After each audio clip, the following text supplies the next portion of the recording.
اللہ پر ایمان کا تیسرا تقاضا توکل علی اللہ ہے کہ اللہ کی ذات پر توکل کیا جائے۔ اللہ کی ذات پر توکل یہ ہے کہ انسان اللہ پر بھروسہ کرے اور اپنے سارے امور کو اللہ تعالیٰ کی ذات کے ساتھ خاص کر دے۔ اس تصور کو قرآن مجید نے بیان کیا وَعَلَى اللَّهِ فَلْيَتَوَكَّلِ الْمُتَوَكِّلُونَ۔ سورہ ابراہیم اس کی آیت نمبر 12 میں ارشاد ہوتا ہے، اور توکل کرنے والوں کو خدا پر ہی بھروسہ کرنا چاہیے۔ اب توکل علی اللہ، اللہ پر توکل کا مفہوم کیا ہے، اس چیز کی وضاحت کریں گے ہم یہاں پہ۔ ایک اور مقام پر سورہ یونس اس کی آیت نمبر 84 میں ارشاد ہوتا ہے وَقَالَ مُوسَىٰ يَا قَوْمِ إِن كُنتُمْ آمَنْتُمْ بِاللَّهِ فَعَلَيْهِ تَوَكَّلُوا إِن كُنتُمْ مُسْلِمِينَ۔ موسیٰ علیہ السلام نے کہا، اے میری قوم، اگر تم خدا پر ایمان لائے ہو اور دل سے فرما بردار ہو تو اسی پر بھروسہ رکھو۔ اللہ پر ایمان تقاضا کرتا ہے کہ خدا پر بھروسہ کیا جائے، اللہ پر توکل کیا جائے۔ توکل کی حقیقت کیا ہے؟ توکل کی حقیقت یہ ہے کہ انسان اسباب کو اختیار کرے مگر اسباب پر اعتماد نہ کرے، اعتماد اپنے رب تعالیٰ کی ذات پر کرے۔ یہ توکل ہے۔ یہ نہیں ہے کہ انسان اسباب کو اختیار ہی نہ کرے اور کہے میں اللہ پر توکل کر رہا ہوں۔ یہ توکل کا مفہوم نہیں ہے۔ قرآن مجید میں ارشاد ہوتا ہے رب المشرق والمغرب لا الہ الا ہوا فاتخذہ وکیلا۔ وہی مشرق اور مغرب کا رب ہے اور اس کے سوا کوئی معبود نہیں، اسی کو اپنا کارساز بناؤ۔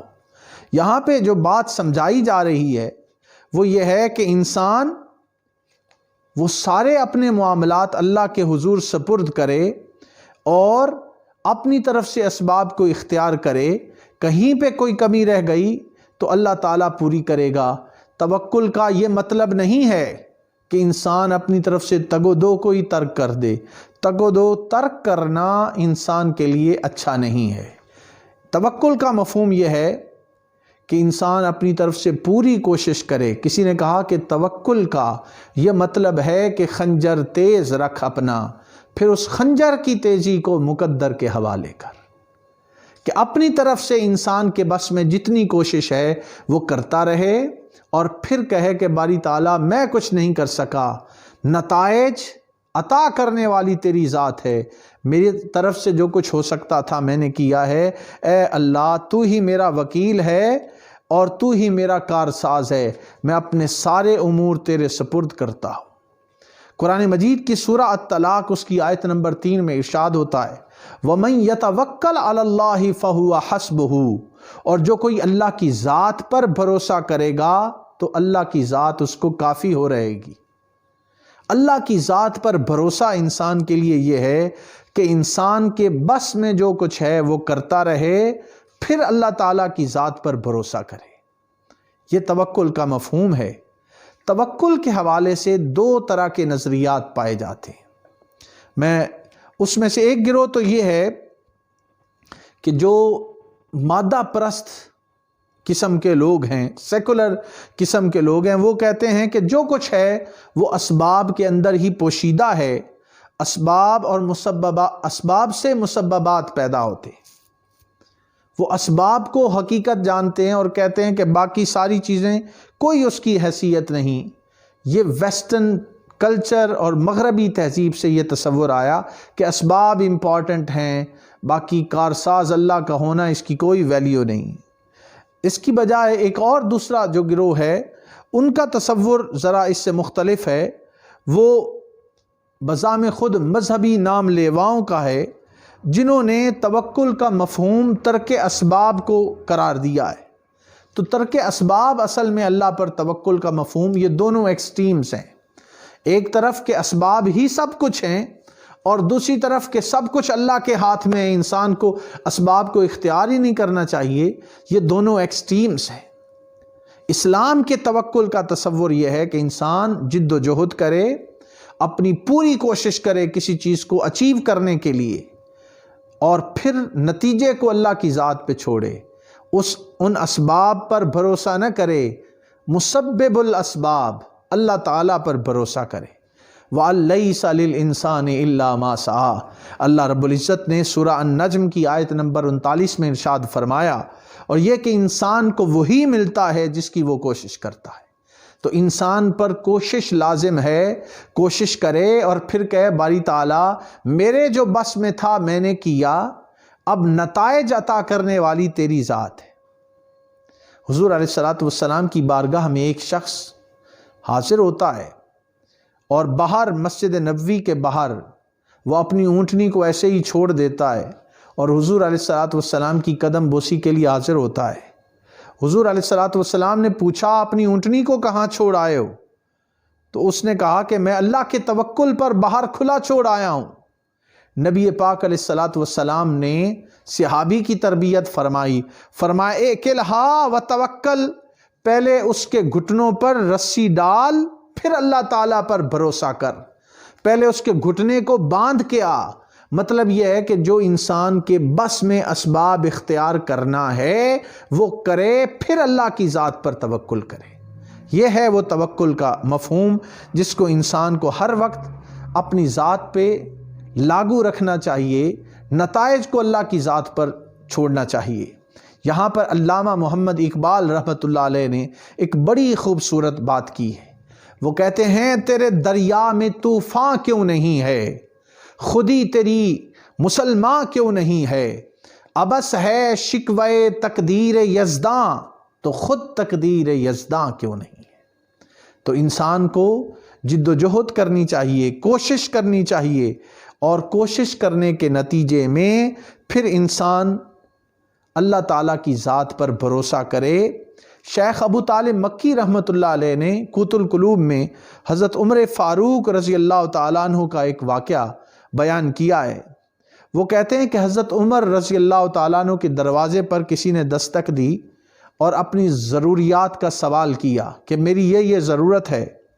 حضرت عمر رضی اللہ تعالیٰ عنہ نے اس سائل کو فرمایا کہ اے شخص مجھے یہ بتا، عمر کا دروازہ اچھا ہے یا اللہ رب العزت کا دروازہ اچھا ہے؟ اس شخص نے عرض کیا دروازہ تو رب تعالیٰ ہی کا اچھا ہے، مگر کیا کروں؟ حضرت عمر نے فرمایا ایسا کر، جا کے قرآن پڑھ تاکہ تجھے ہدایت نصیب ہو۔ وہ شخص وہاں سے چلا گیا اور کافی عرصے تک حضرت عمر رضی اللہ تعالیٰ عنہ سے ملاقات نہیں کی، کبھی دستک نہیں دی۔ حضرت عمر رضی اللہ تعالیٰ عنہ کو خیال آیا کہ اس شخص کا تو پتہ کریں وہ کہاں گیا۔ تلاش کے بعد وہ شخص ملتا ہے اور حضرت عمر رضی اللہ تعالیٰ عنہ پوچھتے ہیں اے شخص تو پھر آیا نہیں؟ اس نے کہا آپ نے قرآن کی طرف رجوع کرنے کو کہا تھا۔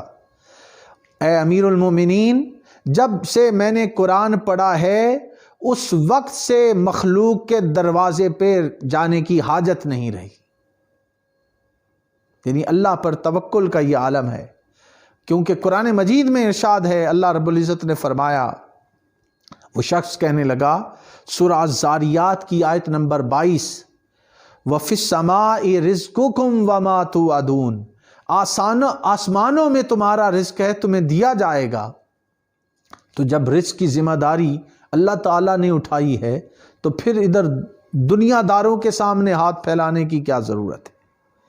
انسان کو اللہ پر بھروسہ کرنا چاہیے، جد و جہد کرنی چاہیے، نتائج اللہ تعالیٰ کی ذات پر چھوڑنا چاہیے۔ یہاں پر مثنوی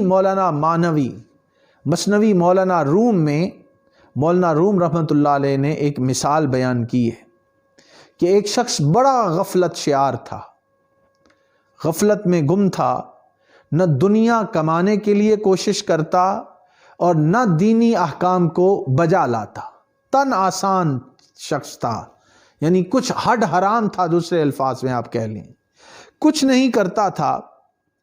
تو نتیجہ یہ نکلا کہ وہ غربت اور افلاس کا شکار ہو گیا۔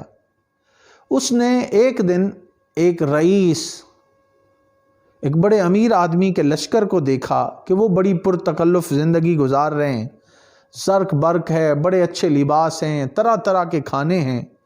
تو وہ ایک دن اللہ کی بارگاہ میں شکوہ کرنے لگا اور کہنے لگا یا الہی، میں تیرا بندہ ہوں، جبکہ یہ لشکری فلاں رئیس کے ملازم ہیں، ان کی زندگی بڑی عالی شان، اور میں تیرا بندہ ہو کر غربت افلاس کی زندگی گزار رہا ہوں۔ پھر کیا ہوا؟ اللہ کا اس نے شکوہ کیا تو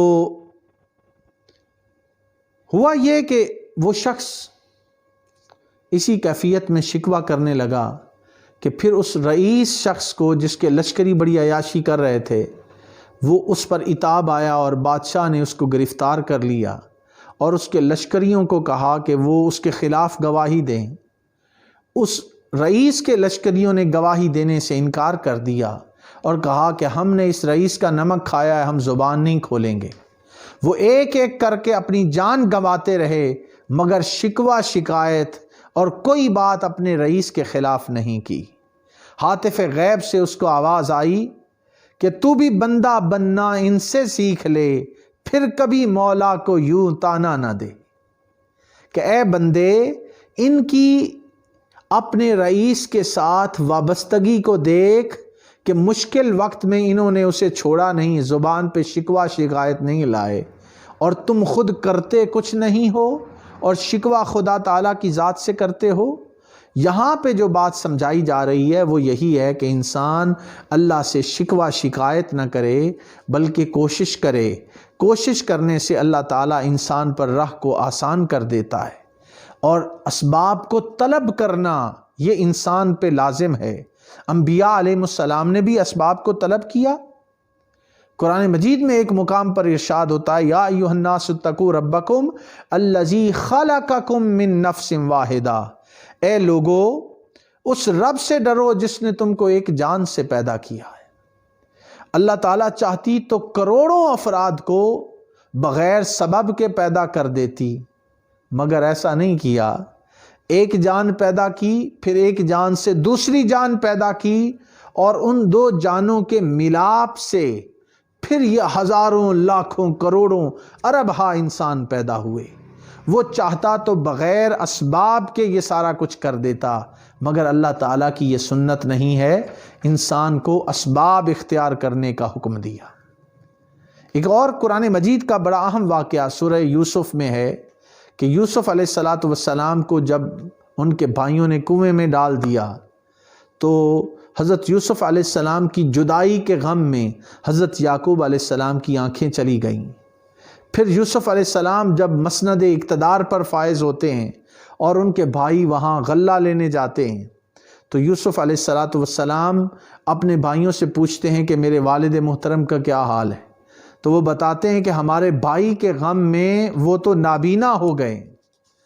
انہوں نے پھر وہ تفصیلی واقعہ ہے، میں اس کی تفصیل میں نہیں جاتا، تو پھر جب واپسی ہونے لگی تو یوسف علیہ السلام نے اپنا قمیض ان کو دیا اور کہا کہ یہ جا کر میرے والد محترم کی آنکھوں پہ، چہرے پہ رکھنا، بینائی لوٹ آئے گی۔ تو یہاں پہ بھی اللہ چاہتا تو بغیر اسباب کے یہ کام کر دیتا، قمیض اپنا عطا کیا۔ قرآن مجید نے سورہ یوسف اس کی آیت نمبر 93 میں ارشاد ہوتا ہے، اذهبوا بقمیصی ھذا فالقوہ علی وجہ ابی یأت بصیرا، یہ میرا کرتا لے جاؤ اور اسے میرے والد کے منہ پر ڈال دینا، وہ بینا ہو جائیں گے۔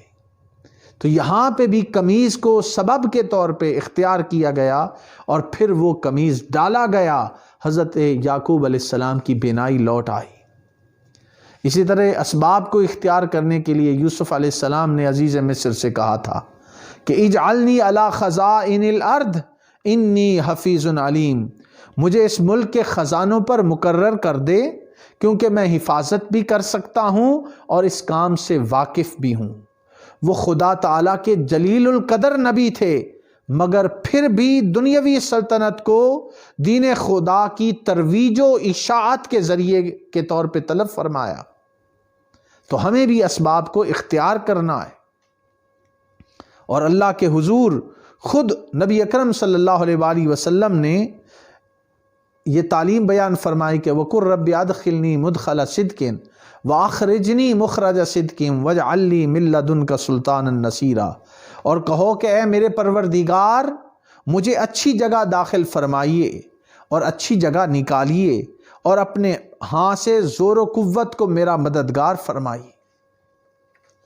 حضرت مریم علیہ السلام، ان کو اللہ رب العزت نے بیٹا عطا کیا، اور قرآن مجید نے اس کو سورہ مریم اس کی آیت نمبر 19 میں بیان کیا ہے کہ حضرت جبرائیل علیہ السلام حضرت مریم کے پاس آئے۔ قرآن کہتا ہے انما انا رسول ربک لأہب لک غلاما زکیا۔ جبرائیل امی آ کے حضرت مریم سے کہنے لگے میں تو تمہارے پروردگار کا بھیجا ہوا ہوں اور اس لیے آیا ہوں کہ تمہیں پاکیزہ لڑکا بخشوں۔ اب لڑکا عطا کرنا یہ جبرائیل امی نے عطا کیا یا اللہ تعالیٰ نے؟ مگر اس سبب بنایا حضرت جبرائیل امی کو۔ سورہ مریم اس کی آیت نمبر 19 میں اس کا ارشاد ہوتا ہے۔ یہاں سے یہ بات ہمیں سمجھ میں آتی ہے کہ اسباب کو اختیار کرنا یہ بڑی ہی اہم بات ہے، اور اس کے بغیر ہمارے پاس چارہ کار نہیں ہے۔ اس بات کو سمجھنے کے بعد ہمیں یہ چیز اپنے پلے باندھنی ہے کہ انسان کے بس میں ہے جد و جہد کرنا، کوشش کرنا، اور اس کوشش کے نتیجے میں ہی انسان صحیح معنوں میں اللہ پر توکل کرنے والا بن سکتا ہے۔ قرآن مجید سورہ العنکبوت اس کی آیت نمبر 69 میں ارشاد ہوتا ہے وَالَّذِينَ جَاهَدُوا فِينَا لَنَهْدِيَنَّهُمْ سُبُلَنَا۔ ارشاد ہوتا ہے اور جنہوں نے ہماری راہ میں مجاہدہ کیا ہم ضرور ان پر اپنے راستے منکشف کر دیں گے، ہم انہیں ضرور راہ دکھا دیں گے۔ کوشش تو کرے انسان، ہمت کرے انسان، تو کیا ہو نہیں سکتا، وہ کون سا عقدہ ہے جو واہ ہو نہیں سکتا۔ انسان کو ہر حال میں اللہ کے حضور کوشش کرتے رہنا چاہیے اور اسباب کو اختیار کرنا چاہیے، ان پر بھروسہ نہیں بلکہ اللہ کی ذات پر بھروسہ کرنا چاہیے۔ اللہ رب العزت نے فرمایا سورہ یونس اس کی آیت نمبر 107 میں وَإِن يَمْسَسْكَ اللَّهُ بِضُرٍّ فَلَا كَاشِفَ لَهُ وَإِن يُرِدْكَ بِخَيْرٍ فَلَا رَادَّ لِفَضْلِهِ۔ ارشاد ہوتا ہے کہ اگر تجھے اللہ کوئی تکلیف پہنچائے تو سوائے اس کے اس تکلیف کو ٹالنے والا کوئی نہیں، اور اگر اللہ رب العزت تیرا بھلا چاہے تو کوئی اس کے فضل کو رد کرنے والا نہیں۔ سارے اختیار اللہ تعالیٰ کے پاس ہیں۔ اور دوسرے مقام پہ ارشاد ہوتا ہے سورہ البقرہ اس کی آیت نمبر 216 میں ارشاد ہوتا ہے وَعَسَىٰ أَن تَكْرَهُوا شَيْئًا وَهُوَ خَيْرٌ لَكُمْ وَعَسَىٰ أَن تُحِبُّوا شَيْئًا وَهُوَ شَرٌّ لَكُمْ وَاللَّهُ يَعْلَمُ وَأَنْتُمْ لَا تَعْلَمُونَ۔ ممکن ہے انسانوں تمہیں کوئی بات بری لگے مگر وہ تمہارے حق میں بہتر ہو، اور یہ بھی ممکن ہے کہ جو بات تمہیں پسند ہو مگر وہ تمہارے حق میں بری ہو، اور اللہ تعالیٰ تو حقیقت حال کو جانتا ہے، تم نہیں جانتے۔ ساری حقیقت حال تو اللہ کو معلوم ہے۔ تو بات یہ معلوم ہوئی کہ اللہ تعالیٰ ہمیں اپنی محبت و اطاعت اور اپنی ذات پر توکل کی لذت سے آشنا کرے۔ اس سے ایمان باللہ اور اللہ تعالیٰ پر ایمان کا ہمارا تصور مضبوط ہوگا، اللہ سے محبت